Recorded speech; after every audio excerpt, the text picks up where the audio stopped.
It gives me great pleasure today to have been asked to launch this book, Brazil in the World, by Dr. Sean Burges. This is a book which has great ambitions.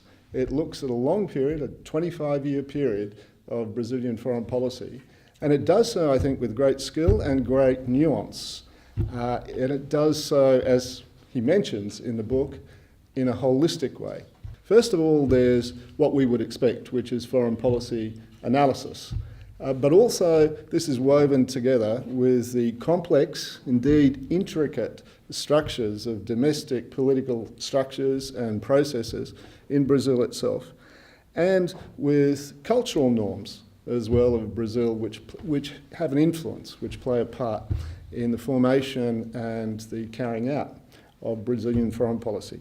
What the book really is it's an extended foreign policy analysis, and the rationale for the book comes out of my time working in the Government of Canada and also doing a large number of public outreach and government outreach activities here in Canberra, and the kind of questions that I would get asked about Brazil. Why is Brazil doing this? Why are they such a problem? What's going on with, here or there or this issue? And there's nothing really out there to answer those questions. There was about 5 or 6 books in English, came out around 2010. None of them really touched upon what you need to get to grips with the foreign policy. So there's 2 arguments that run through the book, and these are not going to be a surprise to you, Ambassador, because this is the milk blood of what we do. 1, Brazilian foreign policy is about protecting national autonomy. Okay, fine. This is what all countries do, but it's useful to restate that and to remember that, and it's very explicit, and it's repeated over and over in strategic documents. And the second one, and this is one that I often had to remind people of when I worked in the Canadian International Development Agency, the public policy priorities in a country like Brazil are extraordinarily different than they are in a country like Australia. In Australia, development for us is a hobby, right? In Brazil, it is the fundamental public policy priority.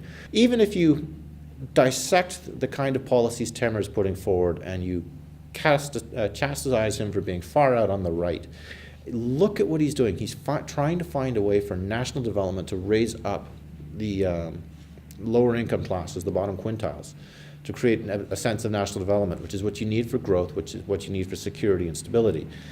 The argument is about how to do that, not that that's what needs to be done. And that comes through in foreign policy, that the foreign policy is fundamentally designed to advance these 2 elements, to protect Brazil's autonomy and to advance national development.